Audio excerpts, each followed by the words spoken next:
প্রিয় ভিউয়ার সকলকে জানাচ্ছি আমার সালাম। আমি মোহাম্মদ ইমাম গাজী সোহাগ, পরিচালক ফিউচার ওয়ার্ল্ড। দর্শক, আজ কথা বলবো এমন একটি দেশ, যেই দেশটি ইউরোপ কান্ট্রির মধ্যে যদিও নন সেনজেন কিন্তু অনেক উন্নত, সুখী, সমৃদ্ধশালী দেশ, ধনী দেশ, এবং যেই দেশে রয়েছে প্রচুর পরিমাণে বিভিন্ন পেশাদারের এবং যেই দেশে রয়েছে প্রচুর পরিমাণে বিভিন্ন ধরনের পেশাদারিত্বের কাজের সুযোগ। দর্শক, দেশটির নাম আলবেনিয়া। আজকের পুরো ভিডিও জুড়ে থাকছে আলবেনিয়ার জব সংক্রান্ত বিভিন্ন ধরনের তথ্য নিয়ে আলোচনা।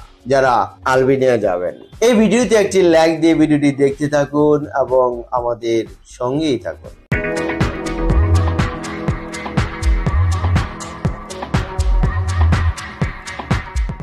দর্শক, আপনারা জানেন আমরা আলবেনিয়ার জব ভিসা নিয়ে কাজকর্ম করছি। ইতিমধ্যে আমরা আলবেনিয়ার বেশ কিছু ফাইলস জমা পেয়েছি এবং এগুলার কার্যক্রম পর্যায়ক্রমে চলমান রয়েছে। দর্শক, যারা